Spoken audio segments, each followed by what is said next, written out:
to go to the airport. The hotel started to notice that nobody was coming forward to pay their extras. And they thought it would be a really good idea to start withholding some of our luggage. And they chose the wrong people.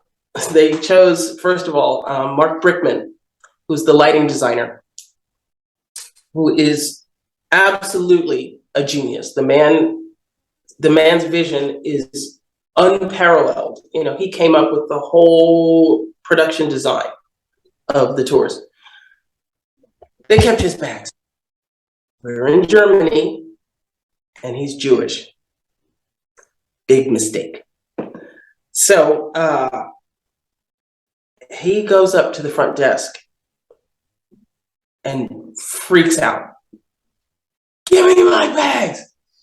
Give me my bags!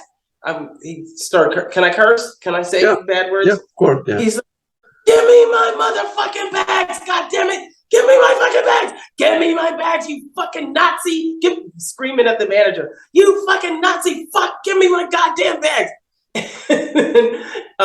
Eddie Perez, who is Puerto Rican, who was the head of our security, walks up to the manager. So Mark is here yelling in the guy's face. Eddie walks up next to him. And so he's standing right next, like his nose is like right here, just staring at the guy, not talking, looking all muscular and scary. And the manager starts to get visibly noticed, like a little sweat.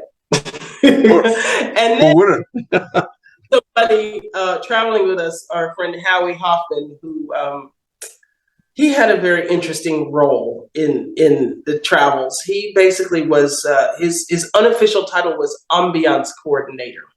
So basically, if a party needed to happen in some city where we were going, he knew where to get everything for the party. I'll leave it at that. Yep. Howie is on the counter of the hotel lobby.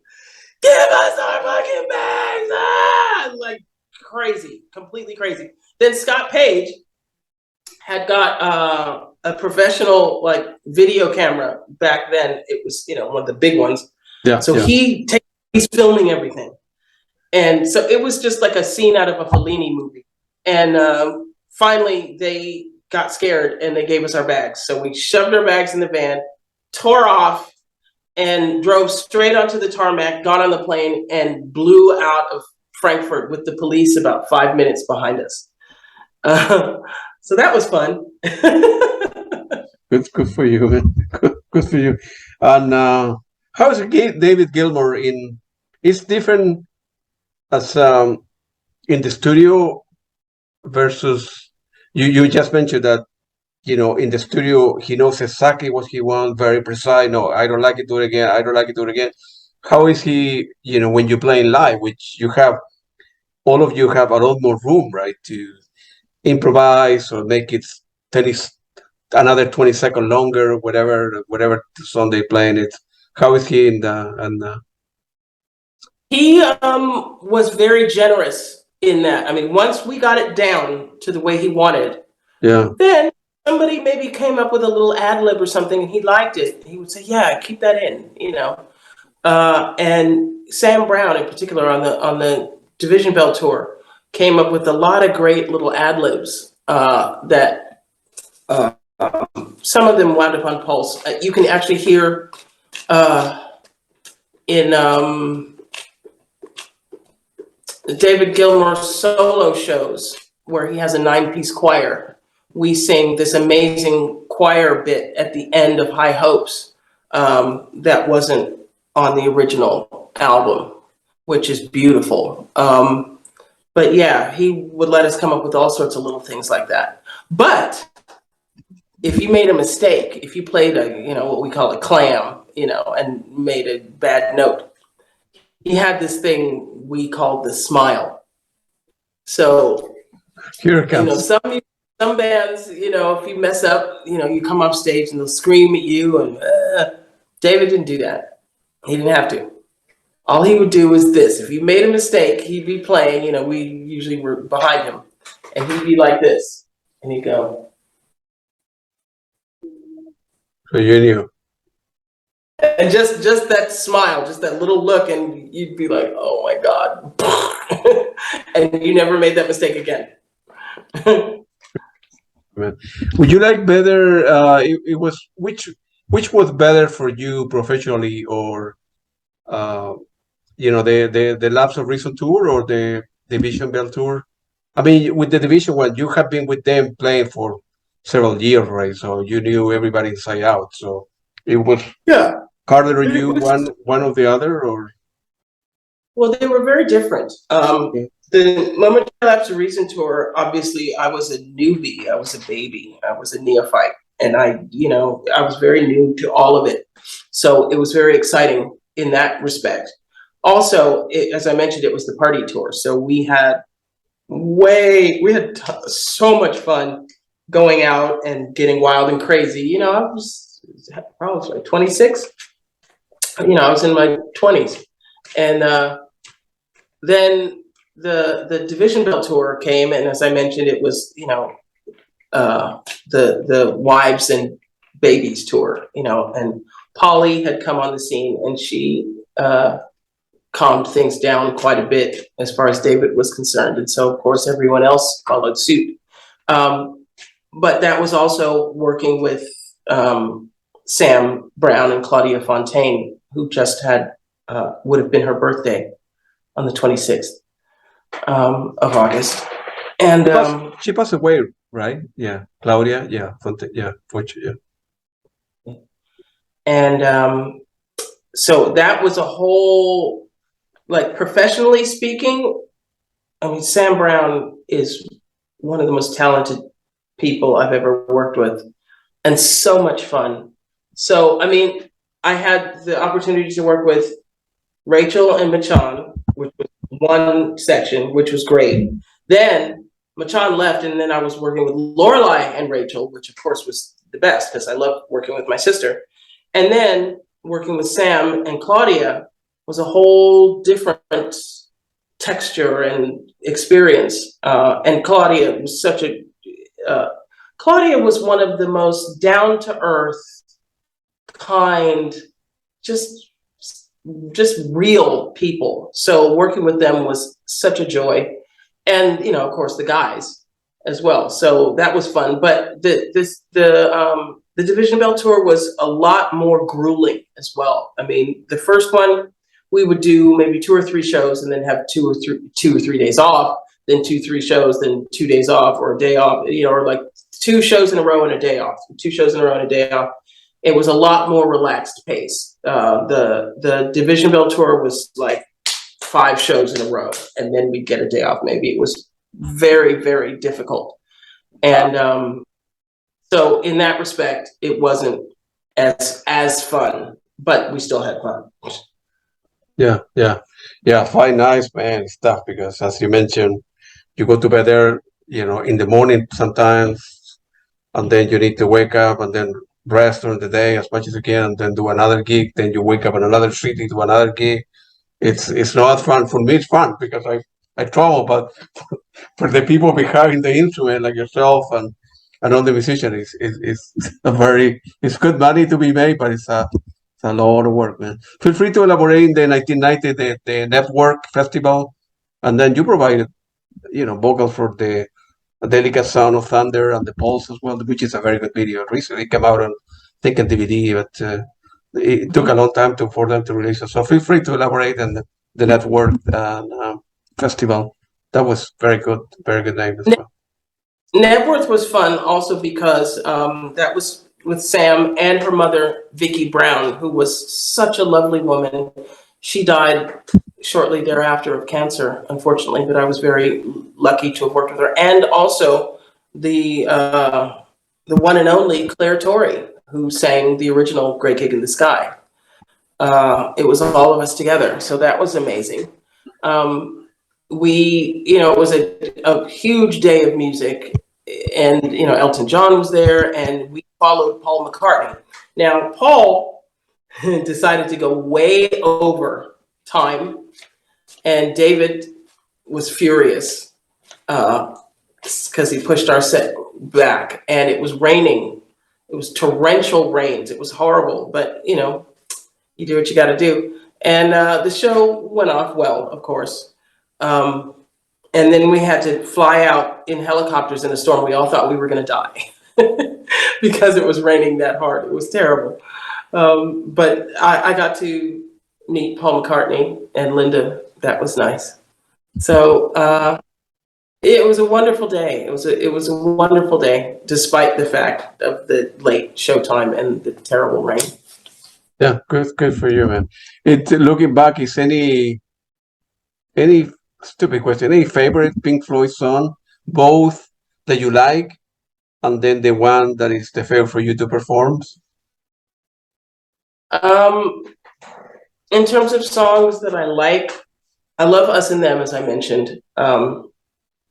Comfortably Numb, Shine On, Izzy Diamond, you know, the classics. To perform, I really like to sing on Dogs of War. Wow. The back parts are very complex and the choreography is really fun. So that's a really fun one to do.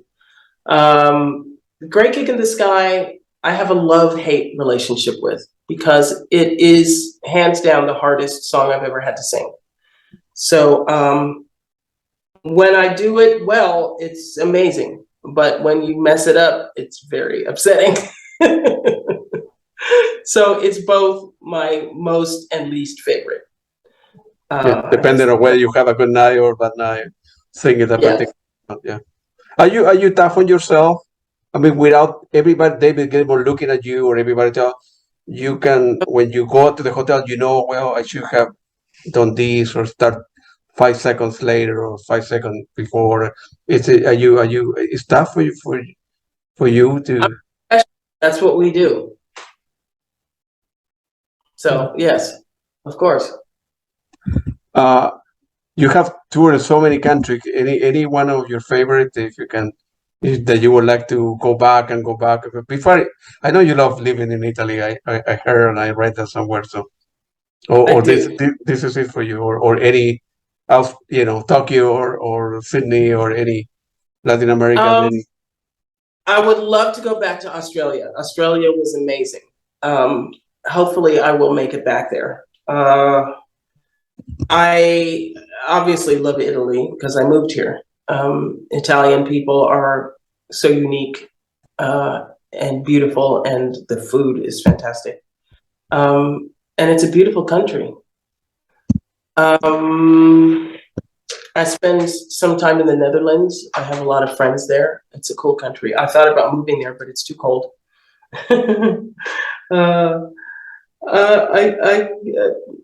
There's so many different reasons to love so many different parts of the world. I love Argentina, and I'll be going back there in November. It's been many years since I was last there. Brazil. I could go. I mean, every country has things that are unique and special about it. So that's a difficult question to answer. Absolutely. Feel free to elaborate in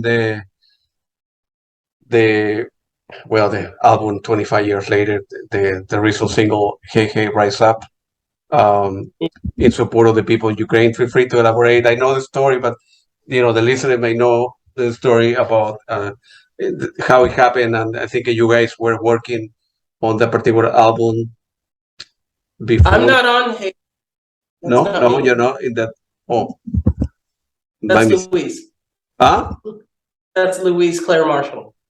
Oh, I see. I'm sorry about that. And feel free to elaborate in Blue Pearl. And you know, I know it's an important part of your life with English electronic music duo consisting of yourself and the British musician Youth. And feel free to elaborate that as much as you can there. Well, when we did the iconic show Pink Floyd Live in Venice, Youth, who was the bassist for Killing Joke and has produced so many different amazing people. I mean, the Bittersweet Symphony, he produced that for the Verve. And he worked with Paul McCartney in The Firemen, and he's done a lot of amazing artists. Well, he went to school with Guy Pratt, so he came to the show, And afterwards, he came up to me and said, "Yeah, man, I really like your voice, man. I'd like to make you a star." So the first song we wrote together was called "Naked in the Rain," and it went to #4 in the British pop charts. It crossed over from the dance charts, and it was #2 up to the EU charts. And in fact, we've recorded a whole new album we're trying to get released. And I mean, I actually did my first live Blue Pearl show in about 30 years. On August 7th, I did Leeds Pride, and that was fun. Good for you, man. You've been working with the Argentinian band, the Pink Floyd. I think I saw footage of I think it would have been a gig in Buenos Aires with Guy and John. Feel free to elaborate as much as you can. Do you like playing with them? Do you like going there? Yes, they were the first ones who asked me to come as a guest star. In fact, I owe them my this current part of my career, because they asked me to come down as their guest, and we had a wonderful time. And then subsequently, I asked Guy and John to come down, and we had so much fun. And speaking of, you were talking about David letting us sort of improvise. There was a moment, one of the guitarists in the end is named Mariano Carlos Romano, and he's amazingly talented. So he, at the end of High Hopes, there's a little Spanish guitar solo. And so he's playing a little bit, and then Guy played another phrase. And then he played something, and then Guy played something. And it was like they were having a musical conversation. It was so fantastic. And the audience, of course, loved it. It's moments like those that is partly why I do this, for that spark of life that improvisation can bring. Good for you, man. Feel free to elaborate in Australian Pink Floyd. I think now your sister is playing touring with them. I'm going to be seeing them in a couple of weeks, September 17, I think. I'm going to. Were they two of you at some point with touring with Australian Pink Floyd? I did a few shows with them. A few, yeah. Do you like them? But now, I actually just did a featured guest spot with Brit Floyd. And I should be doing shows with them this fall in Europe. Good for you. Yeah, I like Pink Floyd. It's a very, very good. Huh? Because, they're like competition. So, but my sister, I'm not doing anything to be against. I love the Aussies. Australian Pink Floyd is an amazing band, and they put on a fantastic show. Just Brit Floyd wants to feature me, so I'm not going to say no. Of course not. No, of course. I saw also a video that you play with a great musician, Steve Hackett. This was my first interview 2 years ago. So Steve is a very nice fellow. So I get along well with him. He's a very, very nice people. I have met a lot of crazy people in my life, but Steve is one of the nicest person that you ever been in your life, I think. Feel free to elaborate. Yep. Are such lovely people. And the thing about Steve is when you watch him play, he's such a master. Oh, yes. It's true mastery in action. And he makes it look so simple, but his years of study and playing and developing his style, I love watching him, because he has such a quiet joy on his face when he plays. You should watch him. And he comes up with things that I just am astounded by. And Lorelei and I are very fortunate to have met him doing Cruise to the Edge, which is a big progressive rock tour, cruise. And he asked us to sing first on a song called Underground Railroad. And he featured us, let us sing leads on that song. So it's a song obviously about slavery and the end of slavery. So that had a meaning for us. And then on the last album that came out, we're on a song called Wing Beats. and you should look for more coming up. All right. In the future. Okay. Good for you, man. Do you feel free to elaborate in the Black Floyd album that you did with your sister, and it was co-produced by Dave Kerzner, which I'm going to be interviewing him soon. And feel free to. I love the album that's on Bandcamp, and it's I really like a song. I think it called "Gods and Lovers," if I remember correctly.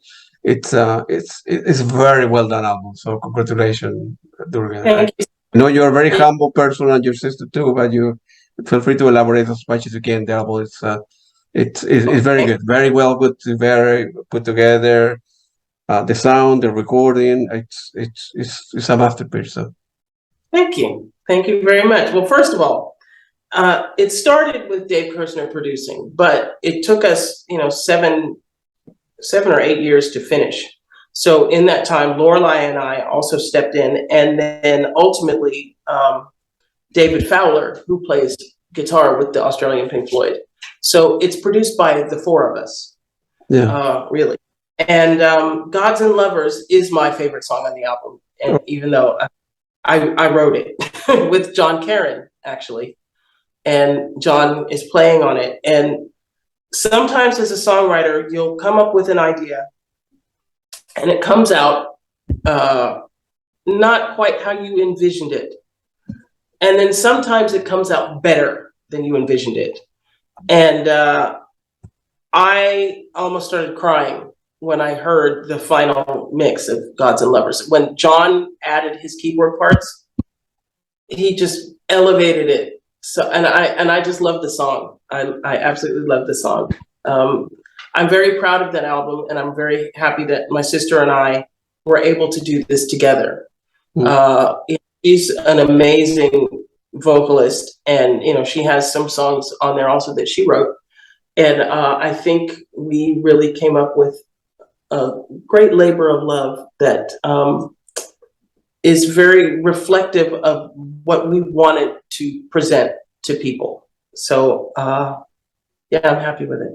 Good for you. Is any possibility down the road to do another album with the same people, with your sister? And quite sure you are the type of person, quite sure, that is always working on some stuff and writing the stuff. You put it away, but you know where to come back and stuff like that.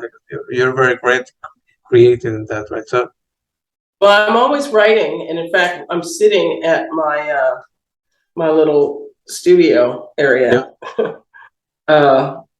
In my apartment. So I'm always writing stuff, but like I said, right now I'm writing my autobiography. So it's a different kind of writing, but I'm always writing songs. I always get ideas for songs, and I'm always scribbling down lyrics and things like that. So when is it? The thing is with Lorelei, with the Australian Pink Floyd keeps her so busy, and David Fowler as well. We have to figure out when to come up with a new album, because the first one took so long. We can't with the second one. In fact, you give me a really good idea. I should start compiling songs for the second album for us to consider doing. Yeah. And we got to figure out when to get the time in, because she's touring so much of the year. It's difficult to figure out when we can record, but we will. Yeah. And also, I should mention Fernando Perdomo, who was my friend, who was, again, I'm very lucky that I've worked with so many musical geniuses. He is a genius, walking encyclopedia. He's also on, Dave Kerzner's albums, and that's how I met him, was through Dave. But he's one of my dearest friends, and I love working with him. When we are in the studio together, it's crazy. People have a hard time keeping up because we work together so much recording. We have like shorthand. So we just go get it down like that. It's like, no, stop, go back. Let me do this. And he knows exactly where I mean. And so I can, and I fix it. And it's like, okay, now do this and add this and then copy and paste this and put it here. And it's like done. We work very fast together. Good for you. How is to work with Billy Idol? Well, that was interesting. Billy, I'm very disappointed and sad that cyberpunk did not get the credit it deserved. Really? Bill was really, really forward thinking with that album, especially in terms of the marketing, because the internet was still new. Yeah. And he really was focusing a lot of the marketing in that way, and also selling like CD-ROMs that had this. I mean, it was just next level, and people weren't ready for it, and people weren't ready to let him expand into a different genre, you know, into more of a dance music kind of vibe. And I really am proud of the album. I'm all over it. I'm on singing backup vocals on like 6 songs on it. I did one with Carney and Wendy Wilson, you know, from Wilson Phillips, which was nice. You know, lovely, lovely women, and, you know, obviously amazing voices. It was, I flew out to LA for 2 weeks. Was it only 2 weeks? No, it was 6 weeks, sorry. And I stayed at his house in the guest house, and I call it Billy Land because it's like the gate opens and it's like Disneyland. You know, there's like the main house, and then the garage with the gym, and then over that was the studio, and also a whole like walk-in storage closet full of his clothes and costumes and stuff, and then, you know, a beautiful lawn, and then this little like Japanese bridge over the pool or something, and then the guest house was behind there. It's an amazing compound up in the Hollywood Hills, and it was great to stay there. But he's a very talented individual, and Totally, yeah. interesting, very interesting man. Yeah, perfect. Brian Wilson, it's another name. Brian Wilson. I did a song for the National Academy of Songwriters where we had to do backing vocals for like 14 different acts and learn them all. And that was not easy. And Brian was one of them. And he, at the time, was going through that crazy period with Dr. Landry, where that psychiatrist who had him under his control, and he had a man following him around with a video camera to tape what Brian was doing when he was away from the doctor, so the doctor could see what he was up to at all times, which was kind of strange. Brian was very sweet, very quiet, very almost childlike. And sometimes, you know, he would be very happy, and then you could see like this cloud descend where he would just be very quiet and very withdrawn. The day of the performance, he had his own lyrics that he'd handwritten in these very tiny letters for himself. And he sang to that. But it was such an honor I had to do, we had to pick out the parts on God Only Knows because he didn't tell them to us. We just had to figure it out, which was interesting. Whole little madrigals, like canticle section in the middle.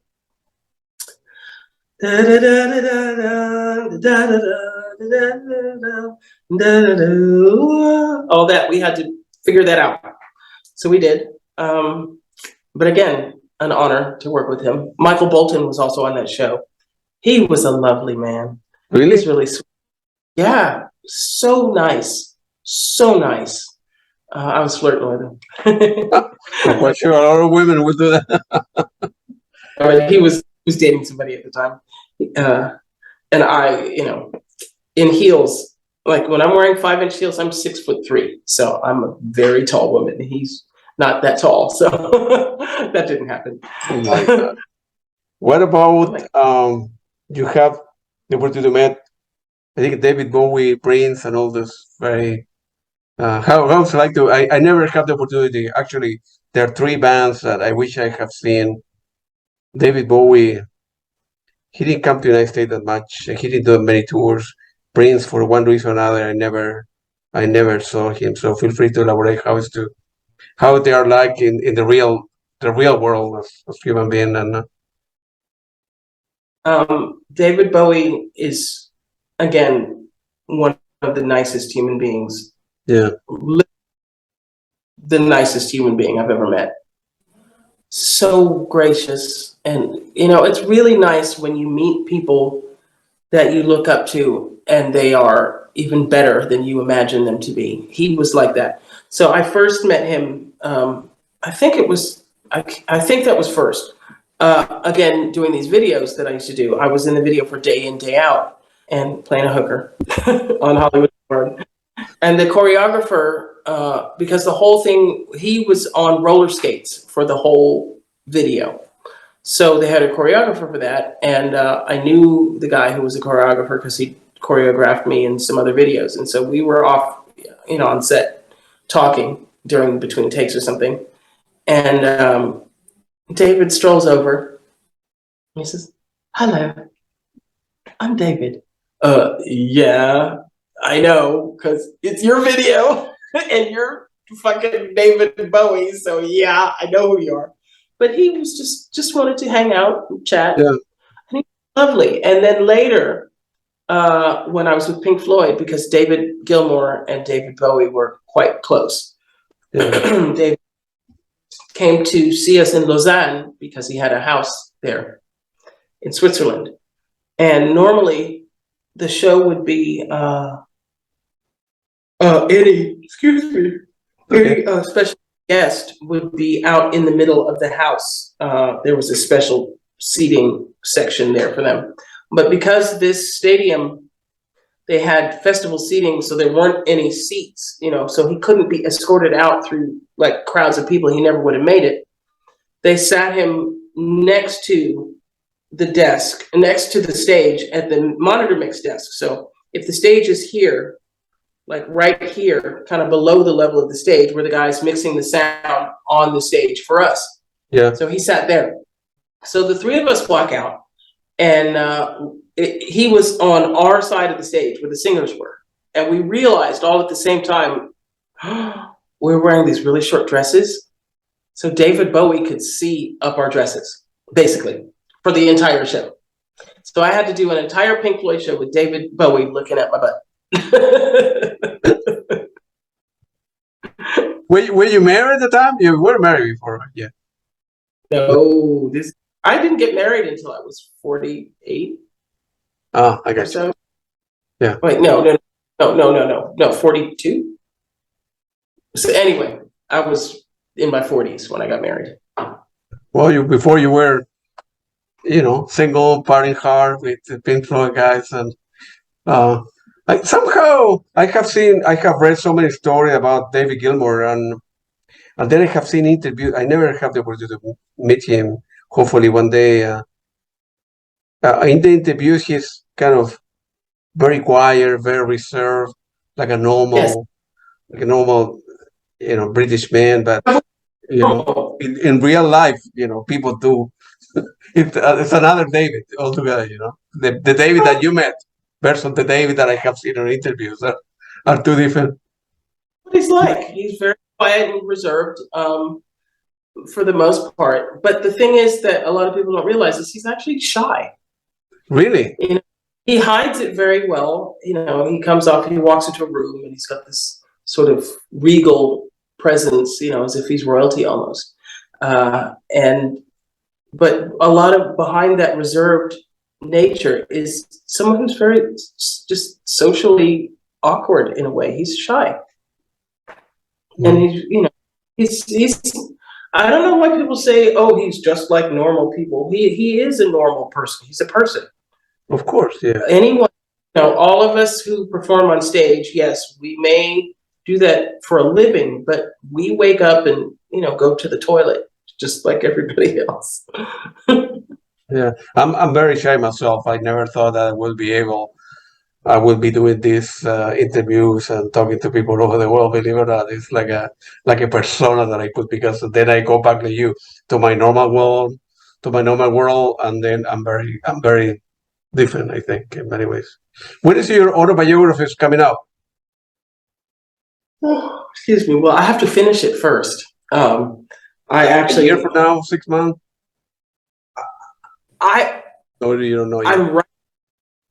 Yeah. Once the book is finished, well, hopefully before it's finished, I will get a publishing deal. And at that point, I would have more of an idea of when it will come out. I actually am a friend of mine has presented my book proposal and my first few chapters to a very powerful agency in Hollywood. So if they take me on, then they'll get me a publishing deal, and then I'll know. But I should be finished with it.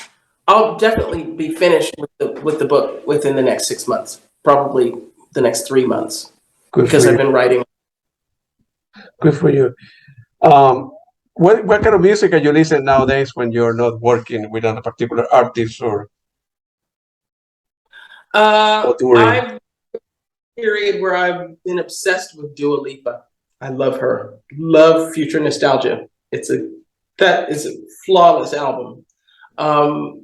I downloaded it, but I have yet to really listen to, and when I get something new, I want to sit with it and kind of put it on like a new coat and wear it for a while and see how it feels. I want to do that with Renaissance, Beyonce's new album, because it's hearkening back to Blue Pearl, basically. So this would be a really good time for the new Blue Pearl album to come out. I'm working on that. Is there anything else recently No, that's the newest thing that I've started to get into. I got you. You have played with so many people. You have met a lot of very famous musicians. Any way that it's easier or hard to look back and say, man, I wish I have had the opportunity to work with this person, that person. Any regrets or any opportunity you would have missed if you? I would give a tour with Steely Dan, because I grew up singing their songs. Yeah. Lorelei and I together would love to do that. Joni Mitchell, she's actually thinking about recording again, which I am thrilled to hear, because she was so ill for so long, and she just recently had a surprise appearance at the Newport Jazz Festival. That's right. Yeah. So I would donate a kidney to somebody if I could sing backing vocals on one of her albums. Seriously. I was on the short list for a while for an Elton John tour after the first Pink Floyd tour, but I guess for some reason they didn't call me. I would love to have toured with him now that he's retiring. Yeah. So I was meant to do a big show. I'm still gutted. I got asked to do a big show with Boy George because I sang on the first recording of their last album. I think they redid a lot of it. He and I blend together really well. He sang on a re-release of Can You Feel the Passion, one of my songs, and we sound amazing together. So I'm really upset that I missed that show. I was booked for something else and I couldn't get out of it. And he went on to hire another section and has stayed with them, and I'm still salty about it because I should be touring with them. Boy George is going to be here in a couple of weeks. I love him. Yeah. Man, I love him to pieces. Absolutely love him. And when you're in the studio, I've had it happen twice now. When I did the album with Billy Idol, we did a duet of a song called Mother Dawn that I co-wrote with Youth. And then,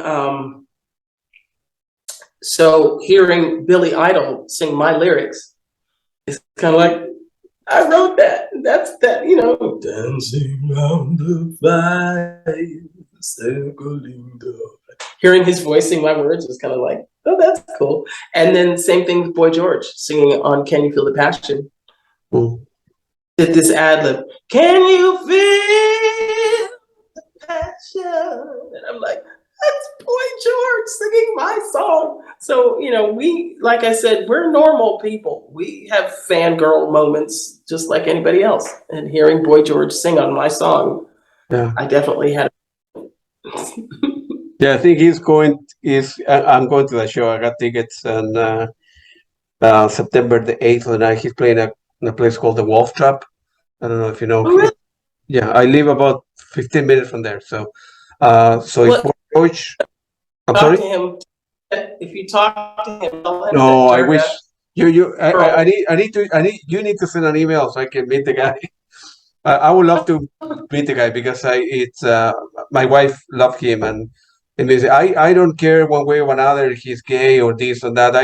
I don't judge people on their personal life. I love people as a musician, like Billy Idol is a crazy guy perhaps in the eyes of society, but he's a very good person, and this or that. So I'm not judge people for what they do or not. I only as musician, so yeah, so he's doing the gig, and then Sting is doing 3 nights in a row. So very excited with after. I would love to have worked with Sting. He's an amazing guy, man. Yeah. Adore him. I adore him as a musician and as a person. I met him. He was really sweet. He was really nice, and I got to meet his wife. I got to tell Trudy that she made me cry in Bring on the Night. When they showed the birth of their child on film. I burst into tears. It was so beautiful. So I thanked her for that. You mentioned Steely Dan. I saw Steely Dan a couple of times, a couple of months ago, and the show is unbelievable. It's unbelievable. Very, very well put together. There are like 15 musicians on set, and it's very, very well done. So I have only a couple of questions left. So what do you plan for the near future? I have a show in Pescara near. It's not far from Rome, on September the 5th. Then. Excuse me. As I mentioned, I'm going to Argentina in November. I may be going to Las Vegas, but that's in the very early stages. We're working on that. I'm hoping to do that in October, but I'm not sure yet. I'm going to Argentina and not just Argentina, but also some other countries. I think we're going to Uruguay and maybe Brazil, I'm not sure yet, in November, and then Chile in December. Good for you, man. You will love. Have you been there? Yeah, you've been in Chile many times, right? Yeah. Santiago is. But I've been, yes. Yeah, Santiago is a good first. It would. So feel free to mention your website where people can buy your the record with your sister on the Blue Pearl. Feel free to mention any advertisement that you would like to say, or a website. Okay. Well, the McBroomSisters.com is where you can find our album. Also it's also on Bandcamp, and I think Sonic Elements under Dave Kerzner's page. You can find me on Facebook under my name, Durga McBroom. I have a personal page and a fan page. I'm on Instagram, Durga Diva. I think that's good. At Mrs. Durga McBroom on Twitter. Good for you, man. It was very nice talking to you. Hopefully, I will meet you. Hopefully, I will have the opportunity to meet your sister in 3 weeks from now when she's playing here with Australian Pink Floyd, and then meet you in Chile. Let's stay in touch, and if you ever come, close to Washington D.C., you're more than welcome to come here. My wife is the best. She's an excellent chef, actually, one of the best, according to me, in the world. So you will have very good Colombian food here because my wife's from Colombia. Colombian coffee, we drink Chilean wine, American beer. So you will, if you come here 2 hours, it's better than a Pink Floyd tour. Let me put it to you that way. I lost the book, so maybe she can teach me something. All right, you're as I say, let me know in advance, and you're more than welcome to come here, crash, listen to music, whatever you want to do. Have a good night, a good meal. Yeah. Kind, thank you. It was very nice talking to you. Have a beautiful day in a beautiful city in Italy, in Rome, and have fun. And good luck to you with your stuff, with the other project stuff you're doing with your sister. And it was very nice talking to you. Nice talking to you too. Thank you. Appreciate it. Bye.